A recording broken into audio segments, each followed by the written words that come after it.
அவர்களே, எத்தனையோ ஊர்களுக்கு பட்டிமன்றம் போயிருக்கோம், எத்தனையோ நாடுகளுக்கு கூட பட்டிமன்றம் போயிருக்கோம். ஆனா கிராமப்புறங்களுக்கெல்லாம் பட்டிமன்றம் போனாங்கன்னா நாம் பெரும்பான்மையான ஊர்ல பார்த்தது நடுவுல நீட்டா கழிய கட்டி வச்சு, கம்பெல்லாம் கட்டி வச்சு, காவல்துறையை நடுவுல பாதுகாப்புக்கு நிற்க வச்சு, ஆம்பளைங்களை பூரா இந்த பக்கம் உட்கார வை, ஒருத்தனும் கழியை தாண்டி கையை இந்த பக்கம் நீட்டக்கூடாது, பெண்கள் எல்லாம் இந்த பக்கம் உட்கார வை, நடுவுல 4 காவல்துறையில நிற்க வச்சு பாதுகாப்பு கொடுங்க, அப்பதான் நிம்மதியா விழா நடக்கணும்னு சொல்ற எத்தனையோ ஊர்களை நாங்க பார்த்திருக்கோம் பட்டிமன்றத்துல. ஆனா முதல் முறையாக இந்த ஊரில் தான் ஆண்களும் பெண்களும் ஒன்றாக இணைந்து பட்டிமன்றத்தை பார்க்கின்றீர்கள், குடும்பம் குடும்பமாக. இது இந்த ஊருடைய கண்ணியத்தை காட்டுகிறது. கண்ணியமான ஆண்களுக்கும் பெண்களுக்கும் நீங்களே ஒரு முறை நல்ல கைத்தட்டல் கொடுத்துங்க பார்க்கலாம். என்ன நல்ல கைத்தட்டல் கொடுங்க. ஐயோ, இங்க 2 பேர் இருந்தாங்க. யாரு அண்ணே? நான் பேசி முடிக்கிற வரைக்கும் நீ எழுந்திருக்காத அண்ணே. எனக்கு யாராவது இந்த மாதிரி வெடுக்குன்னு எழுந்திருச்சா எனக்கு விட விடன்னு வந்துடும். அதனால தயவு செஞ்சு நான் பேசி முடிக்கிற வரைக்கும் நீ 2 ஆளா இருக்கிற, நான் ஒரே ஆளா இருக்கிறேன். அதனால அப்படியே அமைதியா உட்கார்ந்துரு. ஏன்னா நான் பட்டபாடிக்கு எனக்கு தான் தெரியும். இங்க பட்டிமன்றத்துக்கு வரணும்னப்போ நான் சென்னையில இருந்தேன். நாங்க ஷூட்டிங் முடிச்சுட்டு பட்டிமன்றத்துக்கு கிளம்பி கிளாம்பாக்கம் பஸ் ஸ்டாண்ட்ல உட்கார்ந்தேன். நடுராத்திரி 12 மணி சார். நேற்று நடுராத்திரி 12 மணிக்கு ஏறி உட்கார்றேன் கிளாம்பாக்கம் பஸ் ஸ்டாண்ட்ல. என் பக்கத்துல ஒருத்தன் வந்து உட்கார்ந்தான். வாசம்னா வாசம், அப்படி ஒரு வாசம். நடுராத்திரி 12 மணிக்கு அவனுக்கு எங்க கிடைச்சிச்சுன்னு தெரியல. பக்கத்துல வந்து உட்கார்ந்த உடனே, அண்ணே ஈரோடு வரைக்கும் போறேன்னே, தயவு செஞ்சு டிஸ்டர்ப் பண்ணாதீங்கன்னே, கொஞ்சம் தள்ளி உட்காருங்கன்னு.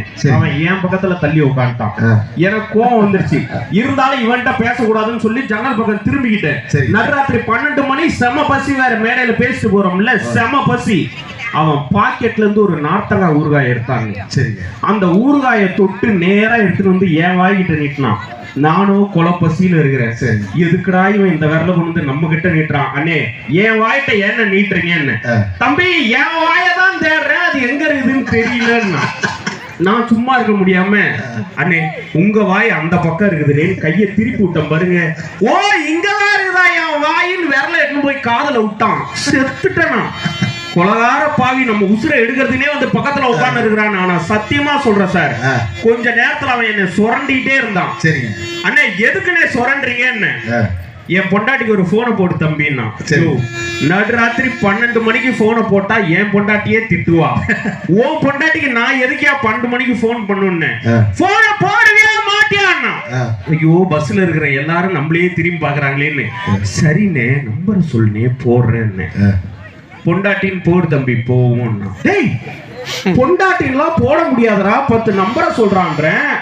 என் புள்ள அவங்க அம்மான்றான் போகுது, என் போன்ல பொண்டாட்டின் போட்டா போகுது, உன் போன்ல பொண்டாட்டின் போடுறா இப்ப போகுதா இல்லைன்னு நான் பாக்குறேன். நாட கொலகார பாவி, என் போன்ல பொண்டாட்டின் போட்டா என் பொண்டாட்டிக்கு தாண்டா போகும். ஆனா சத்தியமா சொல்றேன், அவனை திருத்தியே அவனும் முடிவு பண்ணி இடுப்புல ஒரு கோட்டை பாட்டில் வச்சிருந்தான். அதுல பஸ்ல பறந்துட்டு இருந்த ஒரு ஈய நடுராத்திரில புடிச்சு உள்ள போட்டு, பாத்தியாடா குடிகார பயலே கோட்டை. ஒரு அக்கா பஸ்ல ஏறிச்சிங்க. கரெக்டா ஒரு அக்கா பஸ்ல ஏறிச்சு, சுத்தி பஸ் முழுக்க பாத்துச்சு. பொதுவா ஆம்பளைங்களுக்கு ஒரு பழக்கம் இருக்குது, பஸ்ல ஏறினா என்ன பண்ணுவோம், எங்க சீட் இருக்குதோ அங்க போய் டக்குன்னு உட்காந்துக்குவோம், எப்பா ஒரு சீட்டு கிடைச்சிக்கிறான்னு. ஆனா பெண்கள் அப்படி கிடையாது. படிக்கட்டுல ஏறின உடனே டிரைவர் சீட்டுக்கு பின்னாடியில இருந்து கடைசி சீட்டு வரைக்கும் பார்ப்பாங்க. பஸ் ஓனர் மாதிரி எல்லா சீட்டையும் பார்த்துட்டு கண்டக்டரை கூப்பிட்டு கேட்பாங்க, பூரா சீட்லயும் ஒரே ஆம்பளைலாம் உட்கார்ந்து இருக்கிறாங்க, நாங்க எங்க போய் தான் உட்கார்றது? அவன் டைமுக்கு வந்தா ஏறி உட்கார்ந்து இருக்கிறான், நீ டைமுக்கு வர வேண்டியதானே. ஆனா ஏறின அவங்கள பார்த்து கண்டக்டர் ஒரு வார்த்தை சொன்னாரு, இந்த சிகப்பு கலர் சட்டை போட்டு ஒரு தம்பி உட்கார்ந்து இருக்காரு, அவருக்கு பக்கத்துல ஒருத்தர் பேசின்னு இருக்கிறாரு இல்லையா, அவங்களுக்கு நேரா பாருமா ஒரு 2 பேர் சீட் இருக்குது, அங்க போய் உட்காருமான்னு. அந்த அக்கா என்னையும் பார்த்துச்சு, என் பக்கத்துல இருக்கிறவனையும் பார்த்துச்சு. 2 பேரையும் உத்து உத்து பார்த்துட்டு, 2 குடிகார நாய்ங்க சண்டை போட்டுன்னு இருக்கானோ அவன பக்கத்துல போய் என்னைய உட்கார சொல்றேன்னு. எப்படிப்பட்ட பேரை வாங்கி கொடுத்துச்சு பாத்தீங்களா. ஆனா படிச்சு வேலைக்கு போற ஒரு பெண்மணியா இருந்தா பார்த்திருப்பாங்க, அந்த சார் கொஞ்சம் டீசென்டா இருக்காரு, அவன் பக்கத்துல எவனோ குடிச்சிட்டு டிஸ்டர்ப் பண்ணிட்டு இருக்கான், அவனை பஸ்ல இருந்து இறக்கி விடுங்கன்னு சொல்லியிருப்பாங்க. ஆனா அந்த அக்காவை பார்த்தா காலகாலமா வீட்லயே உட்காந்து குடும்பம் நடத்திட்டு இருக்கிற ஆள் மாதிரி இருந்துச்சு.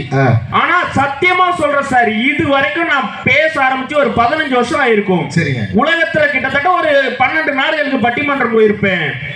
எந்த ஊரிலும் கொடுக்காத ஒரு தலைப்பை உலகத்துல கொடுத்திருக்கீங்க. அதுக்கு நீங்களே உங்களுக்கு ஒரு மிகப்பெரிய கைத்தட்டல் கொடுத்துக்கலாம். சார் சத்தியமா சொல்றேன் சார், குடும்பத்திற்கு மகிழ்ச்சி வேலைக்கு போகும் பெண்களா வீட்டுல இருக்கிற பெண்களா அப்படின்னு கேட்டிருக்கீங்க. இங்க ஒரு கடை இருக்குது சார், ஒரு கடை இருக்குது இங்கீங்களா?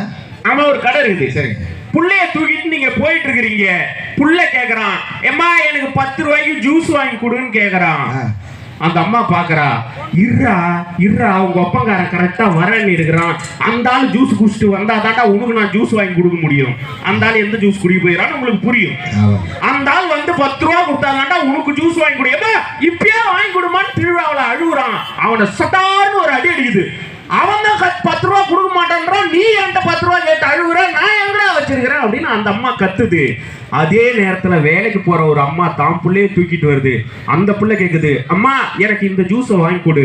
அவ போனை எடுக்கிறா, கூகுள் பேல ஒரு 10 ரூபாய போட்டுட்டு ஜூஸ் எடுத்து என் பிள்ளைகிட்ட கொடுங்க, அவன் கேட்கறதெல்லாம் கொடுங்கன்னு சொல்றான்னா அதை பாக்குற அந்த அம்மாவுக்கு என்ன நினைப்பு வரும்? சே, நாமளும் வேலைக்கு போய் ஒரு 10 ரூபா சுயமா சம்பாரிச்சிருந்தா நம்ம புள்ள கேட்கறத யாரையும் எதிர்பார்க்காம நாம வாங்கி கொடுத்திருக்கலாமே நினைப்பா பாருங்க. அதுதான் வேலைக்கு போற பெண்களால குடும்பத்துல இருக்கிற மகிழ்ச்சி. சபாஸ் சபாஸ், அருமை. சும்மா எதிரணியில வந்து உட்கார்ந்துட்டு நடுவரல எனக்கெல்லாம் ஒரு தடவை கல்யாணம் ஆச்சு.